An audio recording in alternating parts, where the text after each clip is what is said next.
Ahora sí, ¿cómo están? Muy buenos días. Bienvenidos a Informática Forense. Ya iniciamos con la grabación de la clase. Como ustedes saben, el acceso a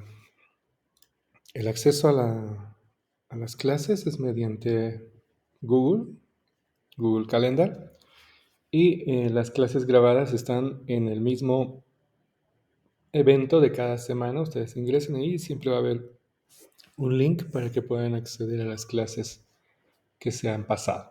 ¿Ok? Esa es la hermenéutica. Son dos cosas que encuentran en el Google Calendar, que es el link para ingresar a esta clase y el link para poder ver el video de la clase correspondiente. ¿De acuerdo? Lo que se está grabando. Muy bien. Teníamos una actividad 3, una actividad interesante que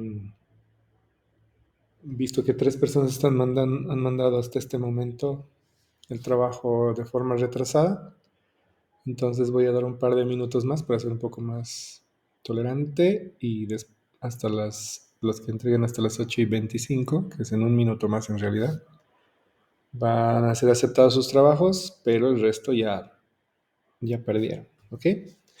Y eso solo para que vean que no se va a tomar en cuenta otros trabajos. La siguiente actividad que hagamos, si no entregan en tiempo, pues es como si no hubieran entregado, ¿de acuerdo? Es como si yo me hubiera ido del aula, ¿vale? Para tener todo en orden. Lo acaba de entregar Luis Antonio Sotillo también. A ver, acaban de entregar tarde Nivel Joaquín, Yesenia Fernández, Patricia Alejandra, y acaba de entregar Luis Antonio Sotillo. ¿Ok? ¿Está bien? Excelente. Ok, retornamos entonces un poco a lo que habíamos hecho en la anterior clase. Lo que queríamos en la anterior clase era generar, a partir de los distintos puntos de vista, una definición en común de qué es la informática forense, más allá de todo lo que hemos hablado. Entonces, en resumen, existen muchas definiciones de acuerdo a cada autor, de acuerdo a cada área, no, de acuerdo a cada país o a modo que se vea. Inclusive, hoy en día, podemos decir que ya no le dicen informática forense. Los últimos años se le dice análisis forense digital o le dicen forense digital. Todo eso, pero está enmarcado en informática forense.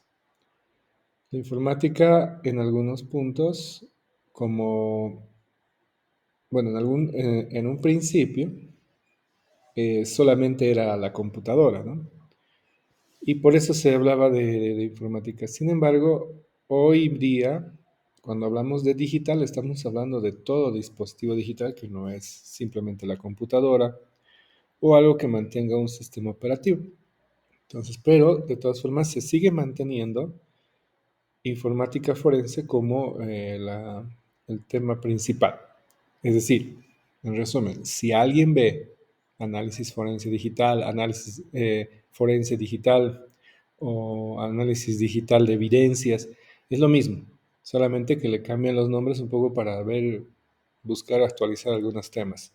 Pasa que la informática forense tiene pasos o fases que vamos a revisar en esta unidad, donde en teoría la parte más técnica y la parte donde se aplican, digamos que algunas disciplinas o algunas técnicas, eh, es en el análisis de la evidencia digital. Vamos a ver la definición enseguida de análisis de evidencia digital, que además tenemos una unidad completa para eso, donde es reproducir el hecho o el incidente, es decir, resolver el caso.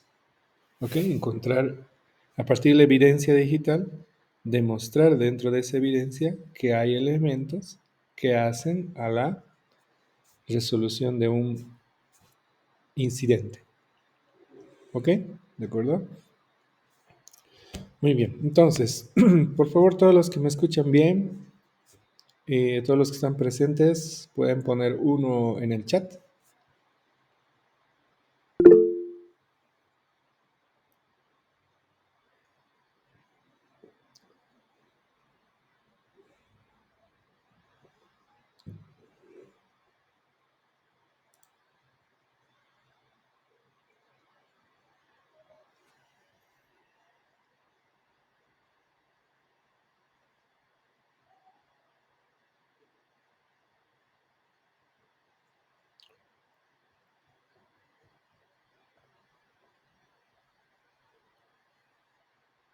Un tema también que me estaba fijando el día de ayer es que creo que se han inscrito dos o tres personas.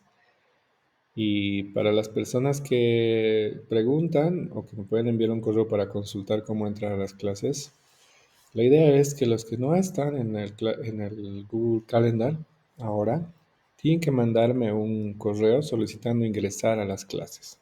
¿Ok? También vi un par de mal registros, personas que con otros correos se habían registrado, igual ya los hemos eliminado de la plataforma. Ok.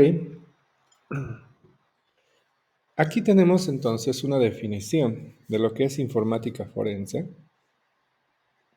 Es una definición amplia y además una definición que nace desde el punto de vista legal, donde es que se ha creado la informática forense o se ha terminado de definir, ¿sí? Entonces, esta definición tendría que englobar todas las que ustedes han visto anteriormente, de las que ustedes han escogido que les representaba más o se les entendía más. Y esta es una definición, pero no quiere decir que esta sea la definición.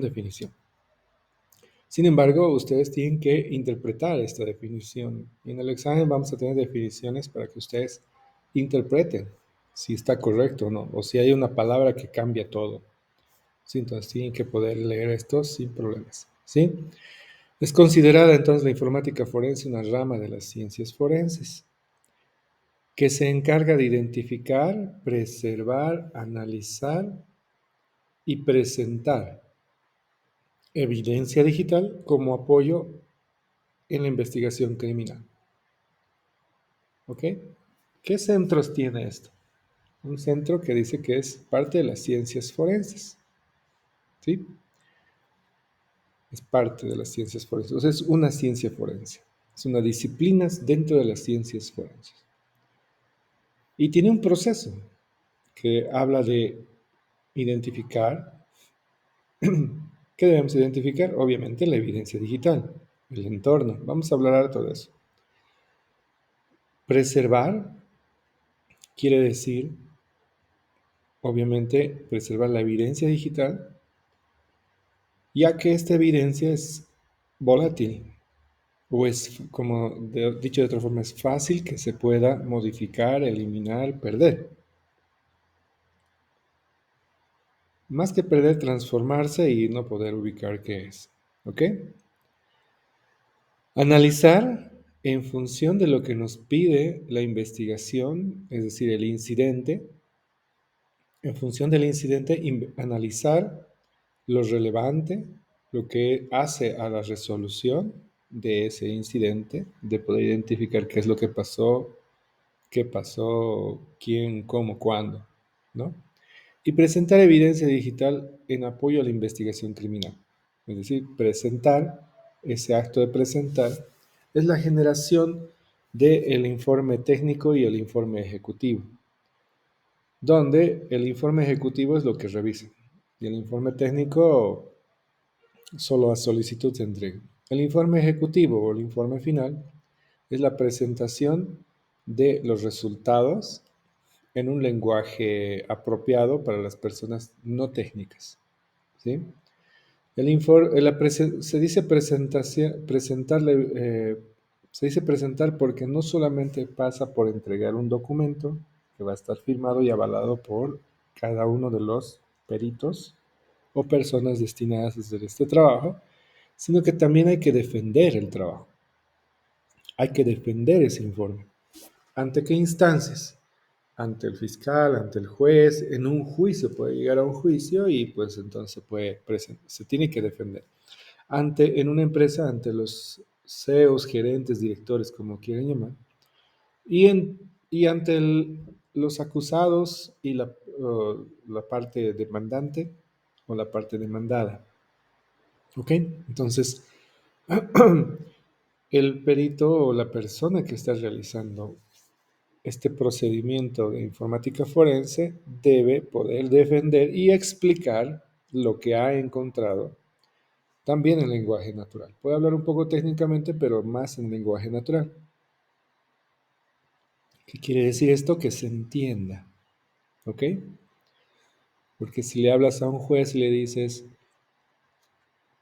el sistema operativo era Linux, era Windows en una versión tal y esta versión Windows estaba craqueada y además contenía un software de reconocimiento de red que lo que hacía era agarrar puertos abiertos y generar trazas.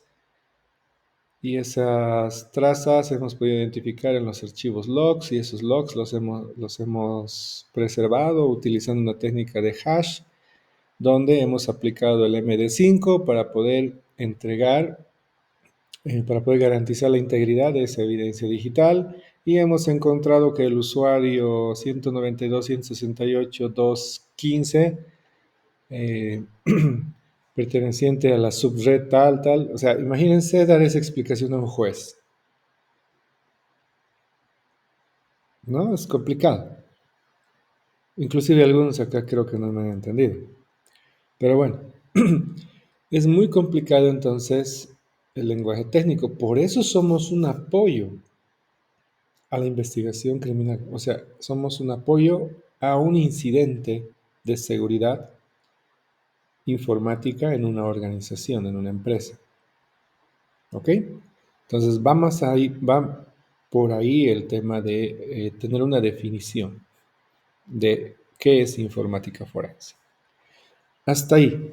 Y en base a lo que hemos visto en la anterior clase, todas las personas que tengan alguna duda, alguna consulta acerca de una definición o algo que no se les haya aclarado, por favor pongan uno en el chat. El resto que no tenga dudas sobre la definición y la actividad que hemos hecho en la anterior clase, por favor ponga cero.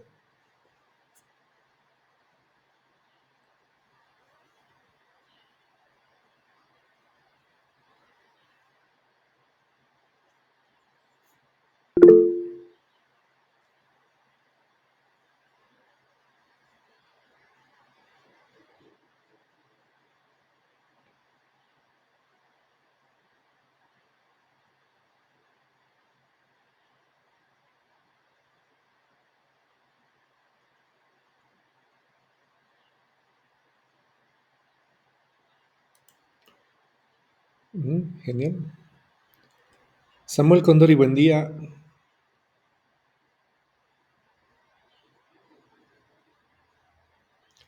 Buenos días, Samuel Condori. Buen día, Samuel. ¿Tú qué definición escogiste? ¿Nos puedes mencionar? Recién me inscribí, ingeniero. ¿Perdón? Recién me inscribí, ingeniero, y recién la primera clase que estoy pasando. ¿Y cómo has accedido a la clase? Eh, Solicité que me pasara a mi compañero para pasar. Ok, ¿y tu compañero no te dijo que me tienes que mandar un correo para que te incluya?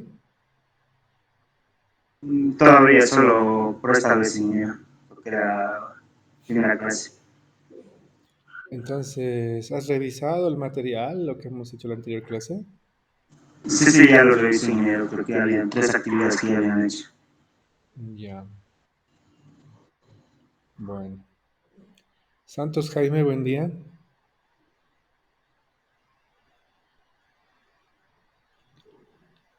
Santos Jaime Buenos Flores. días. ¿Qué tal? Buen día. ¿Qué definición escogiste Sí. y no sé si nos puedes comentar. Sí, enseguida le digo. Yo escogí la definición del que estaba en el inciso B, en el cual nos decía que la informática forense es una disciplina que consiste en extraer, preservar y analizar evidencias cuando se produce una brecha o un incidente de seguridad informática en sistemas informáticos, redes, dispositivos móviles, correo electrónico o disco duro, entre otros. Estas evidencias pueden servir como medios de prueba en un proceso judicial. Eh, lo que entendía en este concepto es que les decía que la seguridad, la informática forense es algo que estudia los delitos informáticos desde el lugar que se cometen, pero en el caso que se estudia para ver qué delitos se han cometido y a través de qué red o de qué puerta. Y generalmente también se utilizan estas evidencias en un proceso judicial, puede ser también, ya que en estos últimos tiempos generalmente más los que se cometen son a través de redes, por internet. Ok, ok. Gracias. Muchas gracias, Santos Jaime. Nicole y Sara, buen día.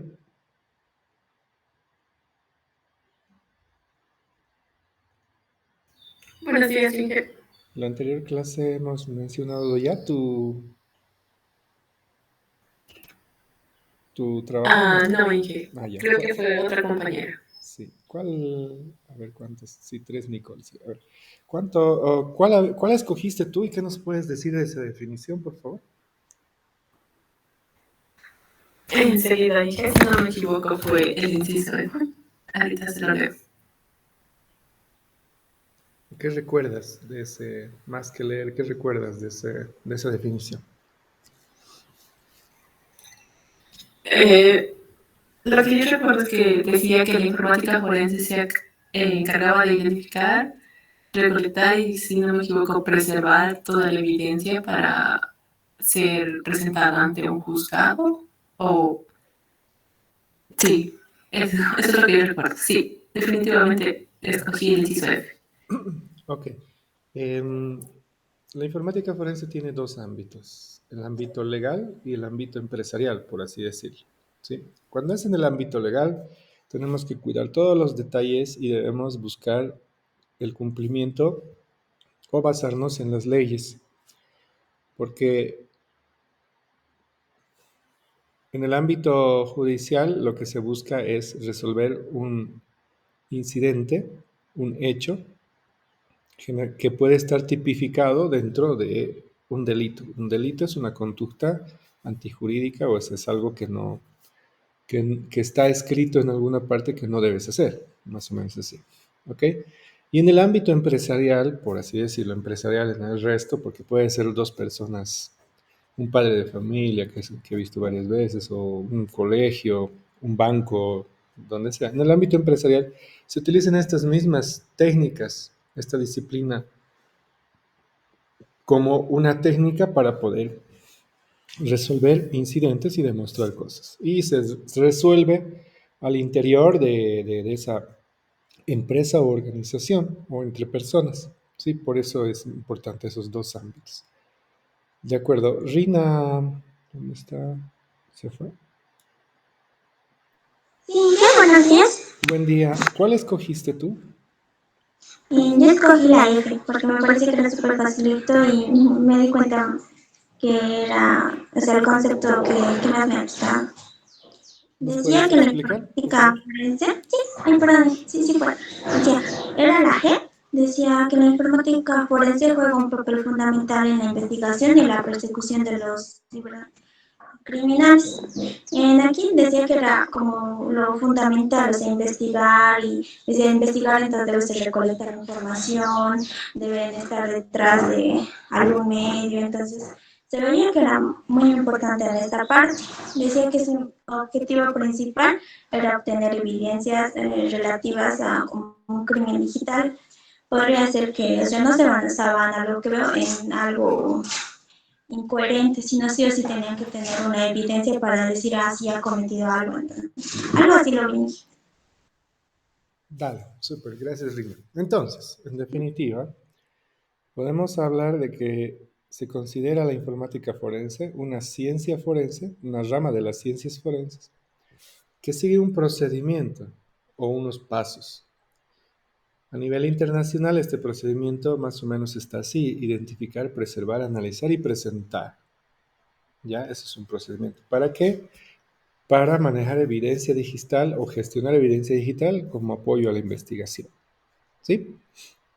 Entonces, de aquí en adelante, todos ustedes tienen que saber que cuando se habla de informática forense, no solamente hablamos de el ámbito judicial, el ámbito de un juicio.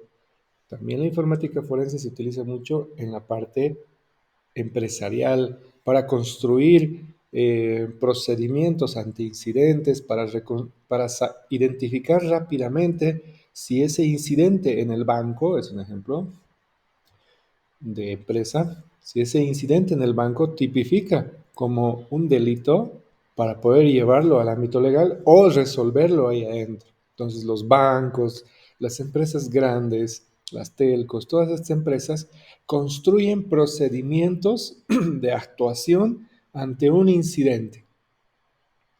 Y dentro de esos procedimientos están técnicas o está esta disciplina de la informática forense que nos permite responder en primera instancia ante un incidente para identificar si es un tema judicial que se va a llevar esto hacia al tema legal o es que se va a resolver dentro de la organización. Cada organización decide ese procedimiento, pero utiliza las técnicas o la disciplina de la informática forense. ¿De acuerdo? Porque estaba hablando con algunas personas que piensan que la informática forense es un tema estrictamente legal. Sí nació ahí, pero hoy día, como técnica, como, pónganlo así, a la hora de typear, digamos, en lenguajes nuestros, a la hora de ejecutar, las empresas y organizaciones utilizan estas técnicas o esta disciplina para responder a un incidente. ¿Qué es lo primero que hacemos? De repente no sabemos y contaminamos una escena de un crimen en un banco, ¿no? Entonces ahí existe, por ejemplo, una persona encargada que es la primera persona responsable para atender un incidente.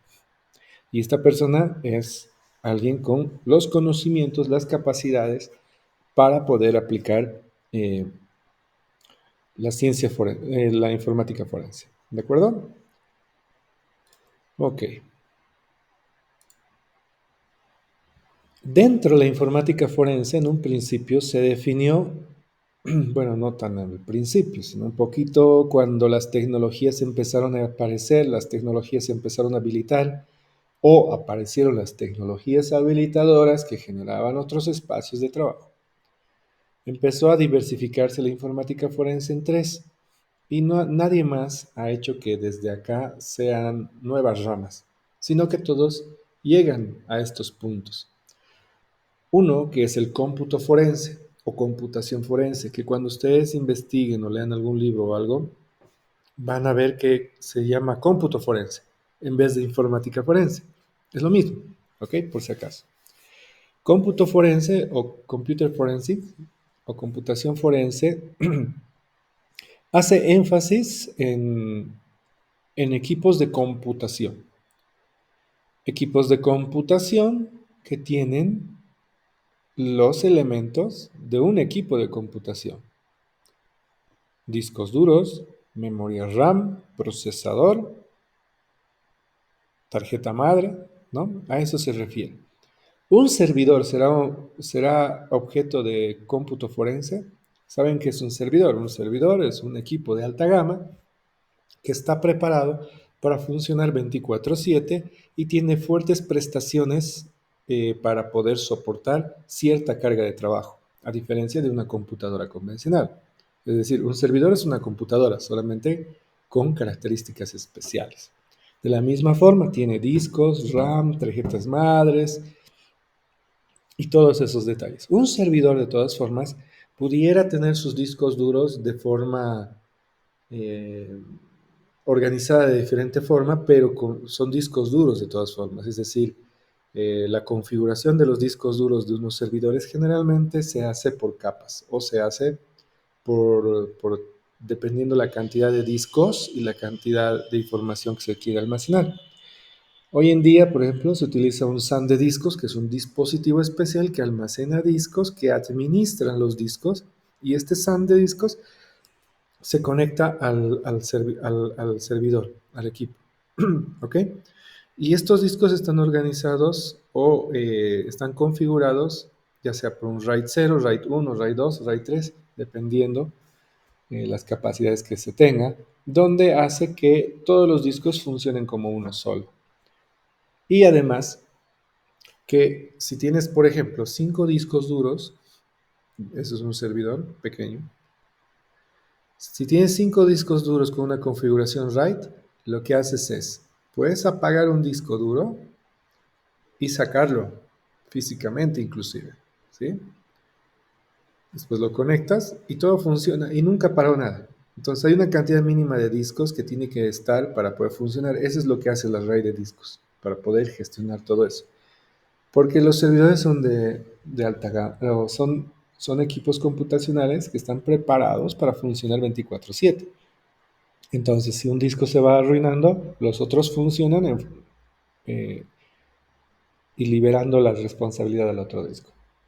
Es una forma de decir. De todas formas, son discos, ¿sí? La diferencia con una computadora convencional es que son más de un disco, ¿no? ¿Ok? Lo mismo, la memoria RAM, por ejemplo, ustedes deben tener 16 GB de RAM, 8 GB de RAM, 4 GB de RAM, 32 de RAM. Yo vendí en un proyecto un Blade System 7000 hace muchos años ya, creo que 7 años, sí, 7 años de eso, un poco más tal vez.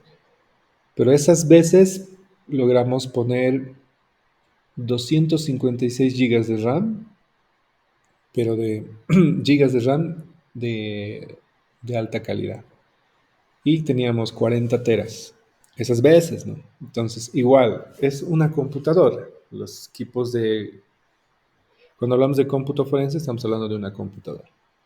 Algunos dirán, entonces, ¿qué pasa con los servidores que yo contrato en la nube? O lo que le decimos la nube.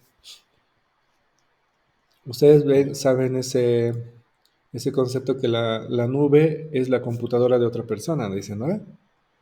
¿Dónde están tus archivos? Están en la nube. Y alguien te dice, no, está en la computadora de alguien. A lo que se refiere es que esos servidores son equipos computacionales, físicos, que están en alguna parte del mundo, en un data center, que le dicen búnker, donde está todo protegido y tiene backups del backup del backup, para poder funcionar 24/7 y darte una alta darte una alta disponibilidad. La confidencialidad y la integridad es ya dependiendo de lo que se aplica, pero alta disponibilidad. ¿Qué proveedores de cómputo en la nube o qué proveedores de cómputo conocen? A ver, vamos a pedirle a todo mundo.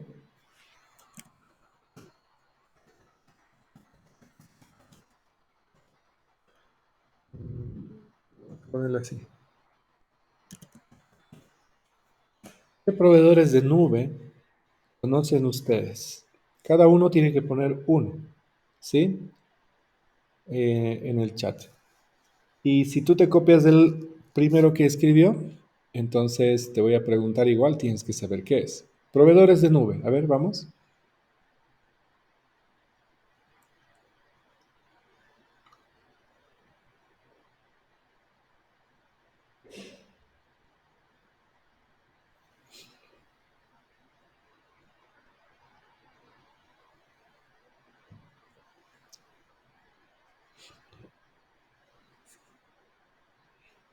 Más rápido, más rápido. Lo que se les ocurra, no se preocupen, si se equivocan no pasa nada. Para eso estamos aquí, para aprender. Esta parte no es evaluación, esta parte es aprendizaje.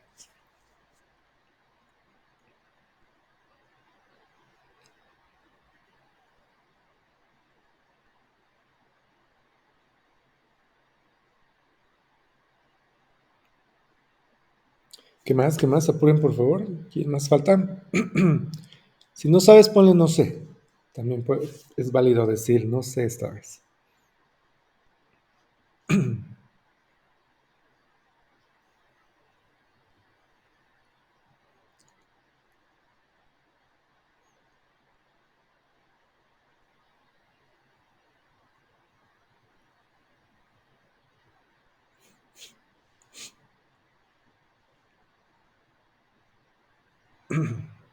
Ok, entonces vamos a cerrar la participación. ¿Quién falta? Faltan un par de personas, creo. Ya.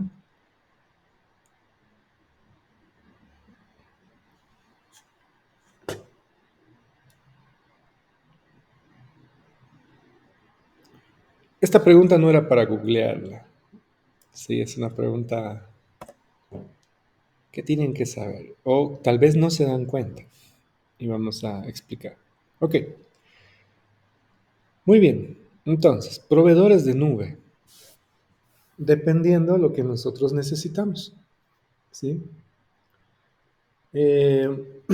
La nube, hoy día te permiten, algunos proveedores te permiten espacios en la nube, como repositorios.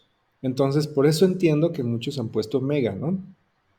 Mega Download lo que hace es prestarte un espacio en la nube para que tú almacenes cosas ahí y después las vuelvas a bajar. ¿Cuál es la diferencia de tener un disco duro externo de 1 tera, digamos? La diferencia es que siempre está disponible en ese servidor. Es decir, no te están dando un servicio de nube completa, te están dando un espacio de almacenamiento y entonces Mega se restringe a eso. Yo sé que tiene otros servicios, pero vamos a hablar solamente de todo lo que más conocemos de Mega, ¿sí? Mega Download, entonces, es como un disco duro externo en la computadora de alguien, en sus servidores, donde tú almacenas información. Google Drive, que utilizamos en la clase. Google Drive es igual como un disco duro externo de buen tamaño que te prestan, que está en la nube. Cuando tú te creas una cuenta free, entre comillas, free de Google, de Gmail y toda la suite, entonces te dan, creo que si no me equivoco, 2 teras de espacio para toda tu información. Entonces te están prestando, aparte de unos servicios, te están prestando un espacio. Esos son servicios de un servidor de ellos. ¿Ok? A eso no le podemos llamar nube así, pero sí es un espacio en la nube para almacenar información. ¿Ok? Estoy yendo con los casos triviales por si acaso primero. Dropbox. Dropbox, de la misma forma, Dropbox solamente es un almacenamiento de la misma forma que Google Drive y de la misma forma que Mega Download. ¿Ok? Después tenemos, a ver, los casos triviales. Sí, creo que esos son los que han mencionado. Ok, SaaS Player. Cloud significa nube en inglés. ¿De acuerdo, Elmer? Entonces, ¿quién es el proveedor de cloud? ¿Quién es el proveedor de nube? Esa era la pregunta. ¿Ok? GDT Cloud, no me ubico. ¿Cuál será? OneDrive, que igual es un espacio ese es un servicio de Microsoft, igual. OneDrive es igual. Espacio para que tú puedas almacenar y no manejes en tu disco duro. Gmail es un servicio, ¿sí? Que también está asociado a Google Drive, donde se va almacenando toda tu información. Gmail es un servicio en la nube, no es un proveedor de nube, ¿sí? Microsoft. Microsoft tiene su servicio de nube, que enseguida vamos a decir cuál es. Mediafire es igual que Google, es igual que Mega Download, igual que Google Drive, igual que Dropbox, ¿ok? Mediafire es igual a eso. OneDrive de Microsoft, ya sabemos lo mismo. No sé, está bien que les respondan eso. Ok. Entonces, los grandes proveedores de nube son, hoy en día, el máximo proveedor de nube es Amazon Web Service, AWS. Los que han puesto Amazon, ahí se tiene que complementar. AWS es el proveedor de nube, que es de Amazon, ¿sí? Amazon Web Service quiere decir. AWS es el proveedor de nube más importante del mundo hoy en día. Ha crecido y además es el que te da mejores prestaciones. No es el más barato, pero es el mejor hoy en día por la cantidad de servicios, la cantidad de empresas que están en Amazon Web Service. ¿Ok? Eso es un servicio de nube, AWS. ¿A qué le decimos un servicio de nube? Le decimos un servicio de nube a que tú puedes configurar una computadora ahí. Tú puedes configurar en un espacio en Internet, puedes configurar una computadora escogiendo la cantidad de RAM que quieres que funcione, la cantidad de disco duro, qué sistema operativo, yendo un poco a la parte de lógica, qué ancho de banda quieres para, o sea, su tarjeta de red, por así decirlo, entre comillas. Puedes escoger qué tipo de conexión quieres que tenga. Puedes configurar software que te permite levantar ese servidor, el cual te costaría mucho dinero y te costaría mucho trabajo tú hacerlo personalmente. Es decir, en Amazon Web Service yo puedo configurar un servidor de gama muy alta o de gama muy baja, ¿sí? Puedo puedo configurar ese servidor en 10 minutos. 10 minutos por así decirlo, ¿sí? Hay que hacer un montón de cosas. Pero en 10 minutos yo puedo, si tengo mi cuenta Amazon Web Service, agarro y digo crear nueva instancia y en esa nueva instancia le pongo qué cantidad de RAM, cuántos procesadores, qué tipo de procesadores, cuántos cores quiero que tenga, cuánto de disco quiero que tenga en espacio, cuánto de backup, si quiero un servidor espejo, todo puedo configurar y tengo mis servidores ahí. ¿Qué pasa si yo quiero tener un servidor de unas características altas en mi casa para dar servicios con mi empresa desde mi casa? Necesito gastar un montón de dinero en generar un data center que tenga las condiciones para garantizar que ese servidor funcione correctamente en energía, en clima y en seguridad, ¿sí? Y además de gastar dinero en todo ese ambiente, tengo que gastar dinero en el cableado, en la conexión, en el internet que va a llegar ahí. Tengo que tener 2 o 3 conexiones de internet para garantizar el servicio.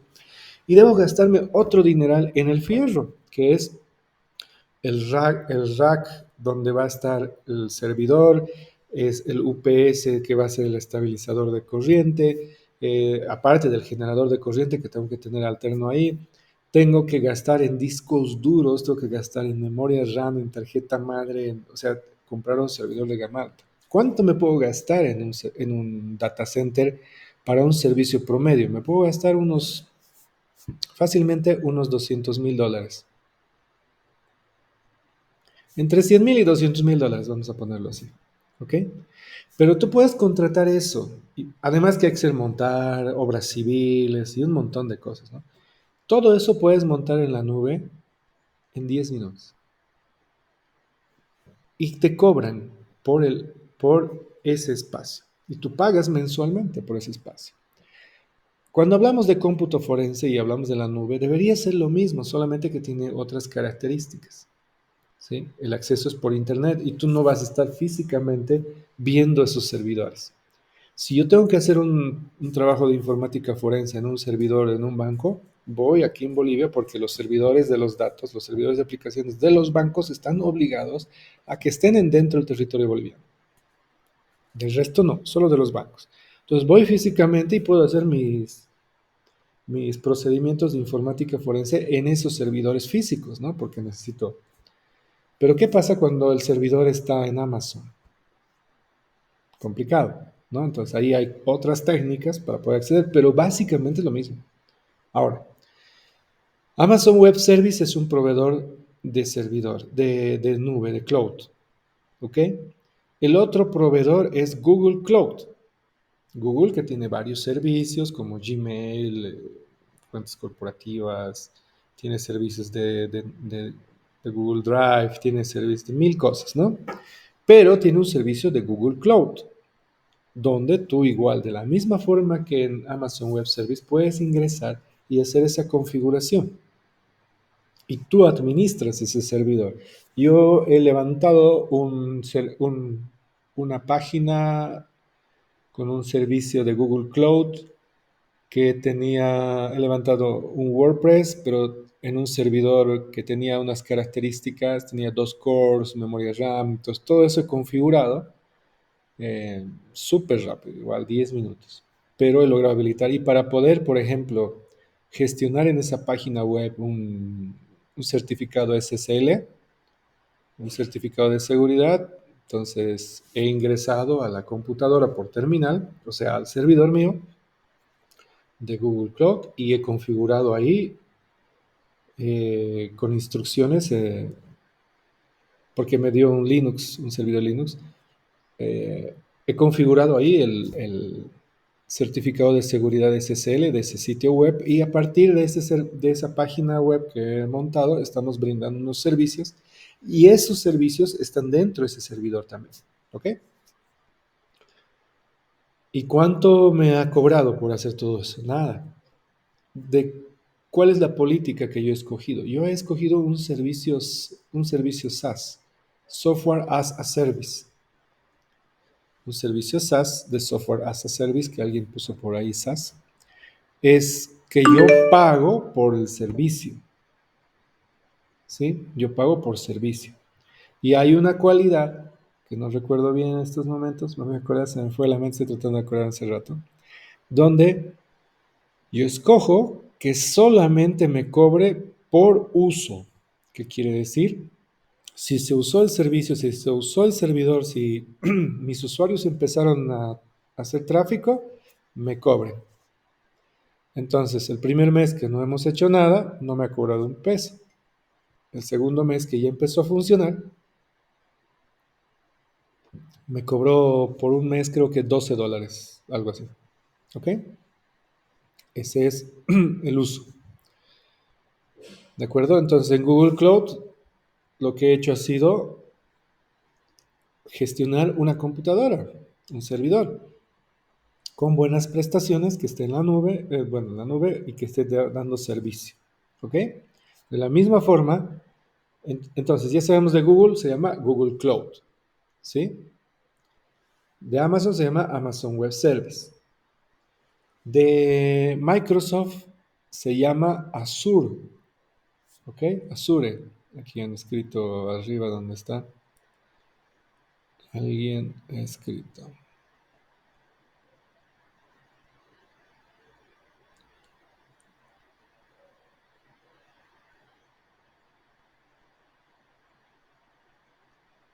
Bueno, Azure, que es con Z, por si acaso.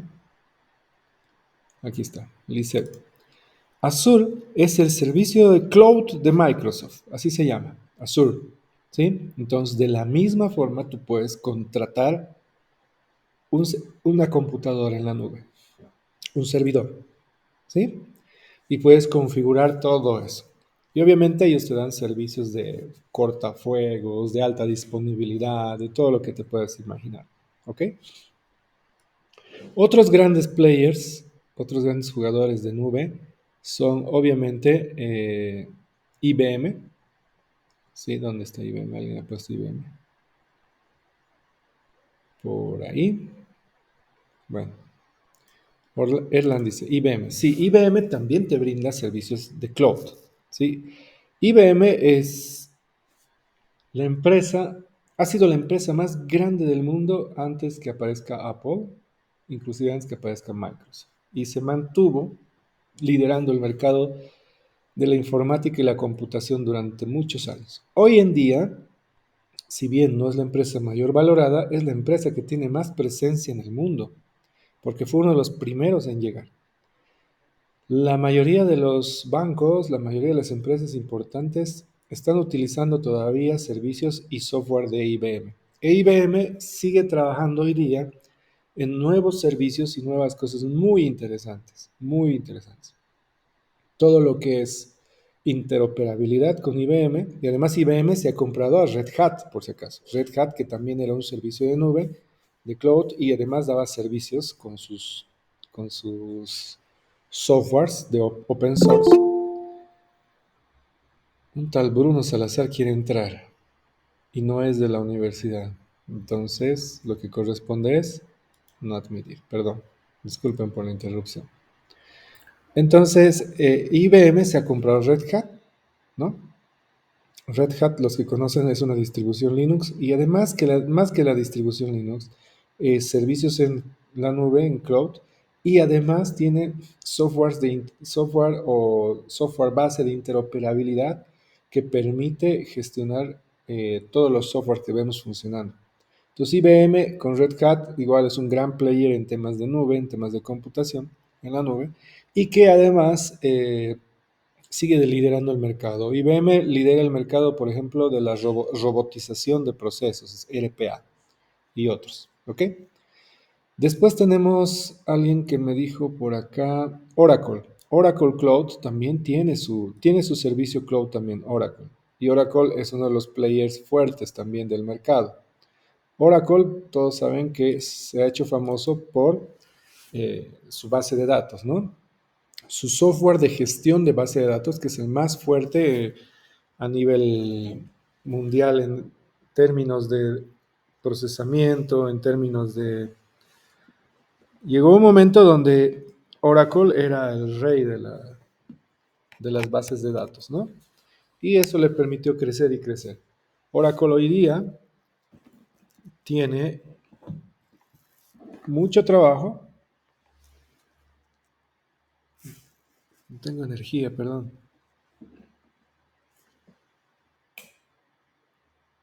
No.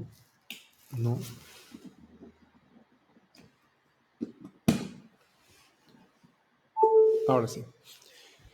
Oracle también tiene su servicio de nube. De la misma forma tiene software base y Oracle ha crecido muchísimo en esto de los servicios. ¿Por qué les cuento estas tecnologías? Porque como informáticos forenses tenemos que conocer estas tecnologías con las cuales las empresas hoy día están haciendo computación, o sea, nube también, servidores.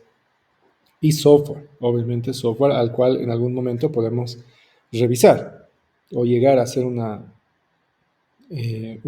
técnica de informática forense por algún incidente. Oracle se caracteriza entonces por vender licencias y vender soporte a las bases de datos. Tiene hoy en día servicio de nube, tiene hoy en día servicios de softwares empresariales muy importantes, tiene ERPs, CRMs, tiene servicios de plataformas de integración, igual que IBM, plataformas de interoperabilidad, igual que IBM. Y además Oracle ha empezado a comprar empresas importantes. Para los que les gusta el software libre, que está bien que les guste, Oracle se ha comprado MySQL hace un tiempo.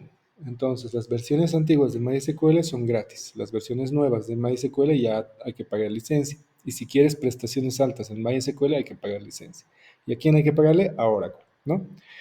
Oracle ha hecho una compra que hasta ahora tiene al mercado muy nervioso, que es la compra de Java, ¿no? Ha comprado Java hace unos cuantos años, ya deben ser unos 5, si no me equivoco, o un poquito menos, 4 o 5 años. Y a partir de la versión 9, especialmente la 12 que ha saltado directamente, si no me equivoco, si no estoy equivocado, por usar Java tienes que pagar licencias. ¿no? Pero las versiones anteriores que hoy día están estables, están funcionando, son versiones que no se pagan, especialmente la 8, ¿sí? Entonces, ¿qué va a pasar en un futuro? De aquí unos 3, 4 años, 5 años, Oracle va a quitar el soporte a las versiones free y hay que pagar las versiones de pago. Entonces, cuando hablamos de desarrollar software en Java, tenemos que pensar si realmente estamos desarrollando en software libre. Ahora, una cosa es software libre y otra cosa es open source, ¿sí? Por si acaso. Por ejemplo, Red Hat tiene una política open source, pero no quiere decir que sea software libre, ¿de acuerdo? Tiene licencias para software libre y tiene licencias de pago ya cuando el procesamiento es más grande. Lo mismo va a ser Oracle. Yo la primera base de datos que he aprendido a administrar, aparte de MySQL, ha sido Oracle. He hecho unos cursos de Oracle ahí en la San Simón, me acuerdo, en mi época. Y yo he organizado los primeros cursos de Oracle en, en la universidad, luego de que un proyecto de la universidad lanzó un par de cursos, lo hicieron muy bien, espectacular. Entonces después, y fue los primeros cursos en Oracle en Bolivia, y después de ellos yo organicé con la universidad igual cursos de Oracle y fue espectacular. Y la mayoría de los que han pasado sus cursos hoy en día están en cargos muy altos en Oracle, trabajando con Oracle.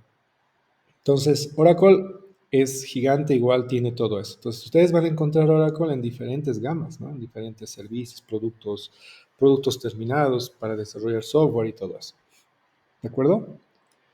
¿Qué más? ¿Qué más? A ver, Yandex. Yandex es un, sí, Yandex es un tipo de servicios en la nube que también te da, creo, ya te da cloud, no estoy seguro todavía Yandex, pero es igual que Alibaba Cloud, es igual que Heroku.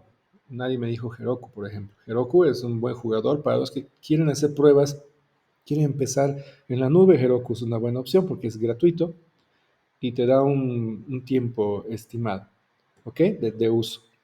Un segundito, por favor. Tengo un tema acá. Deme un segundito.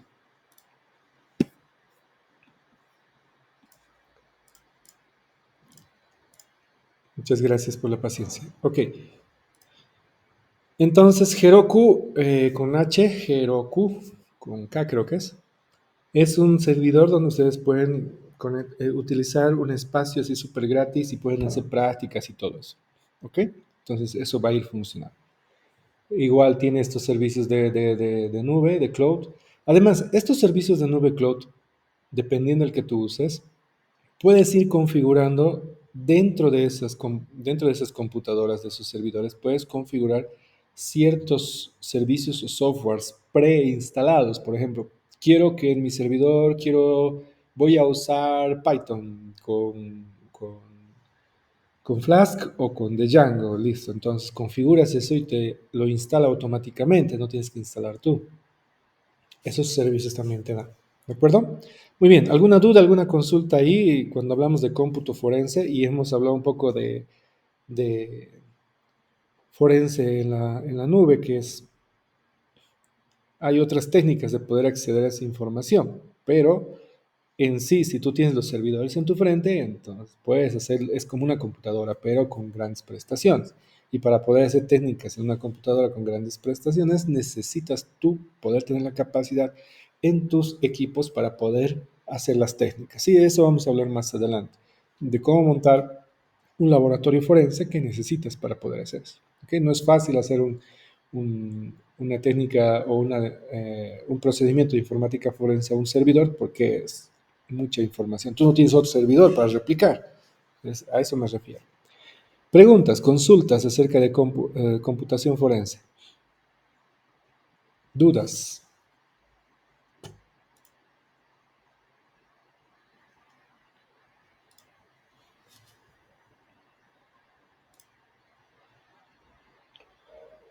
Rodrigo Cristian, buen día. Buen día, Inge. ¿Tú sabías que IBM ofrecía un servicio de cloud? No, Inge, yo solo conocía el de AWS el de Google Cloud y Azure. Y Azure. ¿Tienes alguna Ajá. experiencia haber trabajado con alguno de esos? Todavía. El de Google Cloud en verano y montamos una base de datos ahí. Ok, ok, genial. ¿Qué tal la experiencia, pero? Sí, estuvo bien. A ver, la conexión igual, tener otra máquina más aparte, está bien.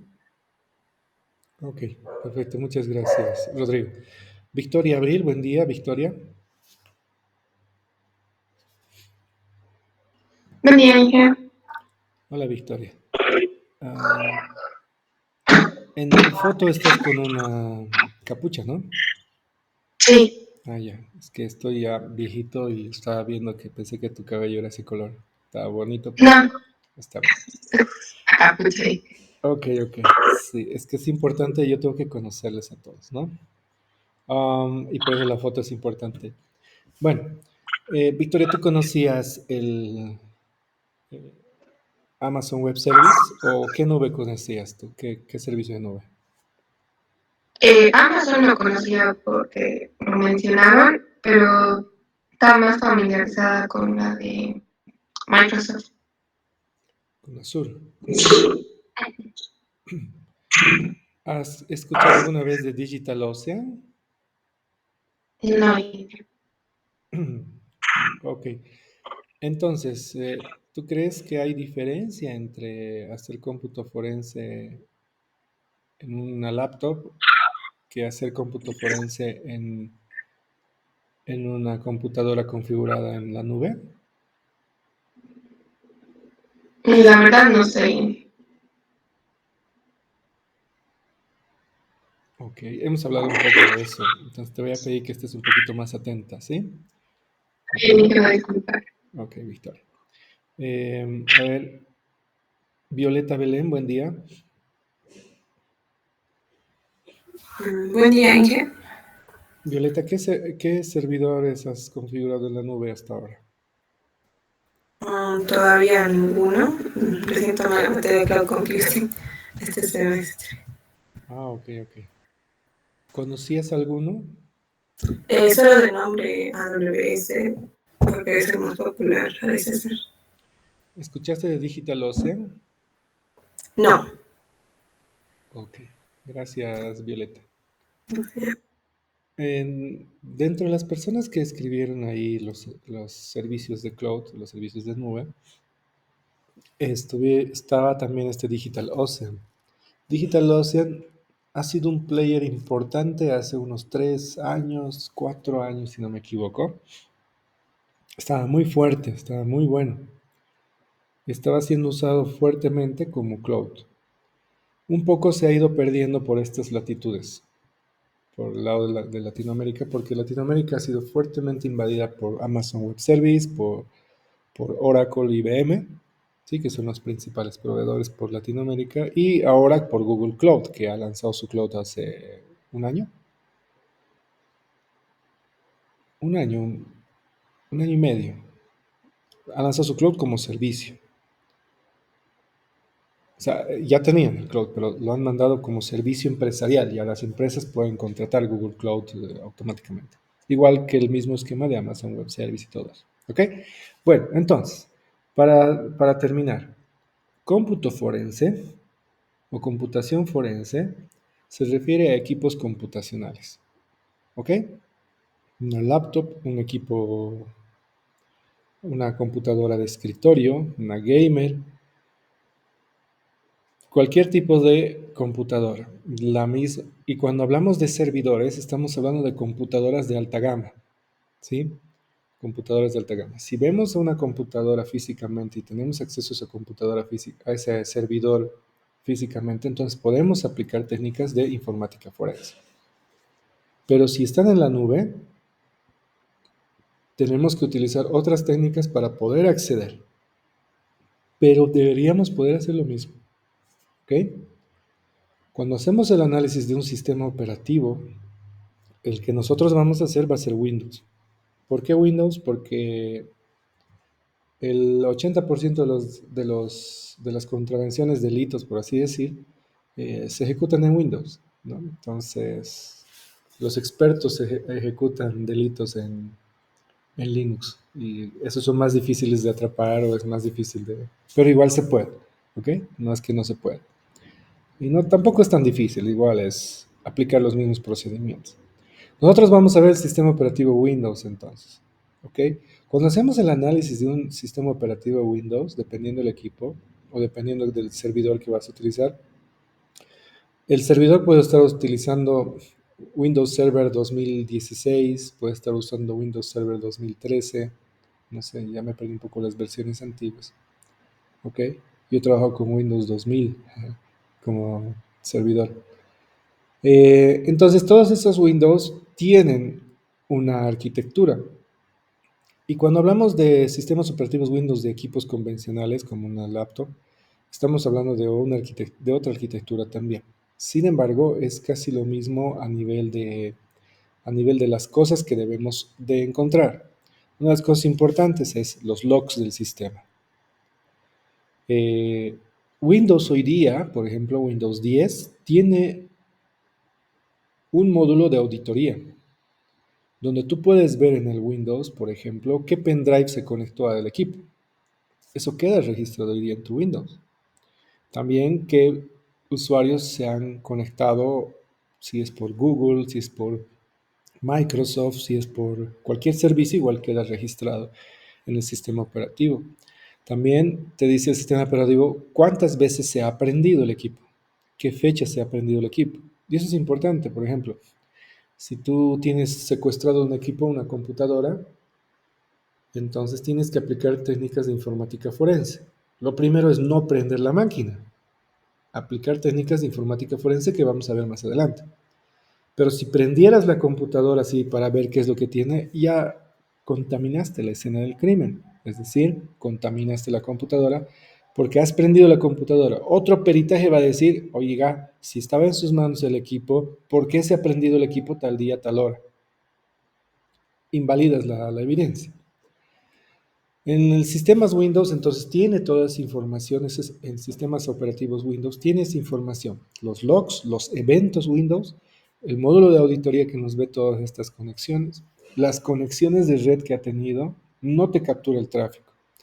Tiene la información del caché, tiene la información del buffer, tiene la información especialmente de los, por ejemplo, de los exploradores, como Chrome, Firefox, Edge y todos esos. Y para los antiguitos como yo también el tema de Internet Explorer, que ya muerto, pero la gente sigue usando. ¿Ok? Y la gente sigue usando Windows, va a seguir usando Windows. Y la gente común, ya saben, un delito o un ataque puede ser estructurado, semiestructurado o puede ser fortuito. El estructurado es cuando hay toda la intención de atacar a una persona en exclusivo, y se diseña un ataque a una persona, a un equipo en particular, a una cuenta, a una máquina de la red, a una red. Entonces, eso es estructurado. Semiestructurado es cuando tienes diseñado un ataque y lo dejas abierto a ver quién cae. No sabes quién va a caer, pero tienes digamos, estandarizado a un grupo de personas a las que vas a atacar. Y cuando decimos fortuito, que es la mayoría de los delitos informáticos, una gran mayoría, es cuando alguien ve la ocasión y ejecuta. O no estaba preparado para cometer el delito y lo hace, sabiendo que es un delito, o muchas veces sin saber que es un delito. ¿Ok? Entonces, más o menos por ahí hace que el manejo de Windows sea el más usado, porque el fortuito es el que más, y la mayoría de las personas están en Windows, ¿de acuerdo? Entonces, cuando hablamos de cómputo forense, estamos hablando de eso, cómputo forense, computación forense. Hay libros solamente que hablan de cómputo forense, y nosotros vamos a hacer cómputo forense y vamos a ver algunas cosas más, ¿ok? La siguiente definición que salió después de cómputo forense era eh, forense de redes, ¿sí? Forencia de redes, le dicen, network forensic, ¿sí? ¿Qué es hacer análisis forense de una red? Una red LAN, una red, puede ser WAN o una red de Internet. El Internet es una red, todos saben que es una red, ¿verdad? Si yo mando un correo electrónico, ¿qué es? Es en la red. Se ha mandado de un punto a otro punto. Entonces yo tengo que hacer un análisis de ese correo electrónico que ha venido a partir de una red. ¿Y cómo puedo hacer el análisis? Si está en una red, que sería la red Internet. ¿Sí? Quiero saber la IP del atacante. Quiero saber la IP del atacado o de la víctima o del pasivo. Cuando veo la red IP del atacante, puedo identificar dónde estuvo, cuándo, a qué hora y todo eso. Entonces, a partir de un correo electrónico puedo encontrar mucha información dentro de esa red. Cuando hablamos de red de Internet. O algún ataque que venga desde algún host, de algún servidor que está enviando correos, está enviando mensajes, está enviando ataques, está enviando actividades de negación de servicio a otro servidor. Entonces, tenemos que hacer el análisis de esa red de Internet. Pero esto nació con el tema de la red LAN, ¿sí? Forencia de redes nació con una red LAN. ¿Qué podemos hacer ahí? Es interesante, pero hoy en día, además, debemos conocer que hoy en día la administración de una red ya está muy automatizada. Digamos, está más automatizada que antes. Antes tenías que construir un firewall en un servidorcito, un sistema operativo, digamos, Red Hat podías utilizar, y hacías un firewall, un cortafuegos, para poder garantizar la seguridad de tu red. ¿Sí? Pero no era 100% efectivo. Bueno, nada es 100% efectivo. No era muy efectivo, pero funcionaba. Por lo menos funcionaba. Entonces, otros instalaban, por ejemplo, en Windows, instalaban el servicio de Active Directory, que igual es como un firewall que te permite administrar una red Windows, ¿sí? Y así, las redes Windows se configuraban muy manualmente con un firewall, ¿ya? Y con cada equipo se configuraba la red y todo eso. Antes era sí o sí red de punto a punto. Hoy día se utiliza redes de HCP, ¿no? Una asignación aleatoria de un segmento de IPs a una red en específico. Estoy hablando de esto, todo el mundo acá obviamente ha hecho redes, todo el mundo aquí ha probado redes avanzadas. De hecho, como esta es una materia electiva, todos van a defender el siguiente semestre, máximo el subsiguiente. Entonces, esas técnicas de redes tenemos que conocer cómo funciona la red. Y cuando les decía que las redes son semi-automatizadas, o sea, ya están muy automatizadas, les decía, por ejemplo, si tú montas una red con Cisco, que es un dispositivo del más famoso del mundo, el más fuerte, el más caro, si vas a armar una red Cisco, ¿a qué se refiere? ¿Que vas a usar el cable marca Cisco? ¿Que vas a usar los RJ45 marca Cisco? ¿Los jackets marca Cisco? No, ¿verdad? A eso usas cualquier.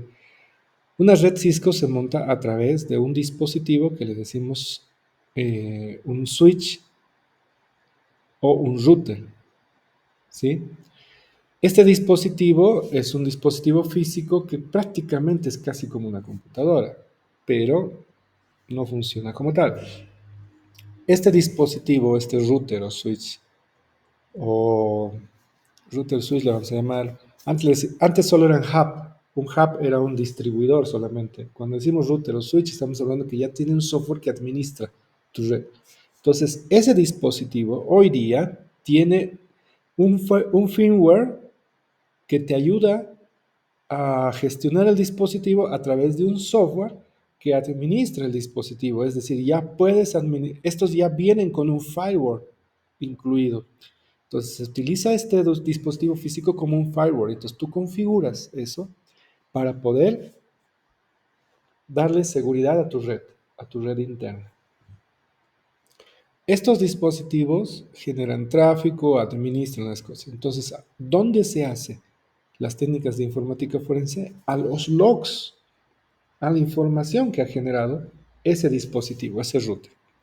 Si utilizas MikroTik, que es más barato, también funciona. Si utilizas Barracuda, si utilizas Fortinet, que es una marca que yo utilicé un tiempo en un proyecto, que igual refunciona Fortinet. Todos estos routers famosos, grandes, fuertes, te cobran un servicio de soporte anual, donde tú tienes el derecho que bajo este soporte puedes descargar las actualizaciones del firmware de ese dispositivo. Y eso es muy importante en informática forense, o muy importante en la seguridad informática. ¿Por qué? Porque se necesita tener actualizado siempre el firmware de ese dispositivo, porque ya saben, siempre existen bugs o exploits en otros casos, que un exploit es una vulnerabilidad conocida, que puede ser aprovechada para un ataque. Entonces, es muy importante actualizar. Entonces, la técnica de informática forense la hacemos al dispositivo. Ahora, nosotros queremos hacer un escaneo de la red, queremos ver el tráfico de la red, queremos ver si se está filtrando información de la red. Podemos utilizar un software, un agente, un sniffer de una red. Entonces, instalamos un sniffer en una red, por ejemplo, Nmap, que es un software que nos permite ver la red, el tráfico de red. Otra herramienta que podemos usar y que vamos a ver un poquito se llama Wireshark, tiburón. Wireshark es otro software es un agente que te permite monitorear una red, saber qué puertos abiertos hay, saber quién está mandando tantos datos, qué tipos de datos, podemos interceptar qué es lo que se envió de una computadora a otra computadora, o podemos saber qué paquete se envió de qué puerto a qué puerto, ese tipo de cosas se pueden ver. Entonces, forense de redes es también importantísimo hoy en día a la hora de asegurar una red y se utiliza más que en un caso legal, se utiliza mucho más en un caso de empresarial para monitoreo de red, donde se da seguridad perimetral a una red. ¿Ok? Pero hay que conocer que la recolección de evidencia digital de una red es a través de un procedimiento a los dispositivos que administran la red. Si se utilizan firewall, al firewall todavía, y al tráfico de red. Y el tráfico de red se hace mediante herramientas como las que les he mencionado. Nmap, o sea, Nmap y Wireshark. ¿Ok? Que vamos a ver un poquito de Wireshark o por lo menos alguna guía para que tengan ahí un poquito de información. ¿Vale? Entonces, forense de redes o network forensic habla de hacer trabajo en la infraestructura de una red. ¿De acuerdo? Hoy en día, hoy en día se hace digital forensic, ¿sí? Cuando hablamos de digital forensic estamos hablando de forense digital. ¿Qué pasa si yo encuentro un CD con información? Para los que no conocen un CD, es una cosa redonda, generalmente brillosa, en forma de disco, ¿ok? Y eso tiene información. ¿Cómo hago para hacer un análisis de ese dispositivo, de ese elemento digital? ¿Cómo hago para hacer forense digital de un Smart TV hoy en día? ¿Cómo hago para hacer forense digital solo de un dispositivo, de un disco? Ese tipo de cosas entran en este ámbito de digital forensic, ¿sí? O forense digital, ¿ok? Que vamos a ver más adelante. Muy bien, mil disculpas, he hablado mucho hoy día, no sé por qué. Debíamos hacer un par de cosas más, de revisar la actividad que hemos presentado hoy día, la vamos a revisar mañana, ¿sí? Les agradezco mucho, tengo que preparar para otra clase. Espero que no se hayan dormido y les haya gustado un poquito comprender más estos términos, los campos de acción y las cosas que vamos a ir viendo, ¿de acuerdo? Muchísimas gracias, entonces, y quedamos ahí, nos vemos en clases y como de costumbre nos vemos en la nube. Muchas gracias, chao. Hasta luego, Inge. Hasta luego, Inge. Hasta luego, Inge. Hasta luego, Inge.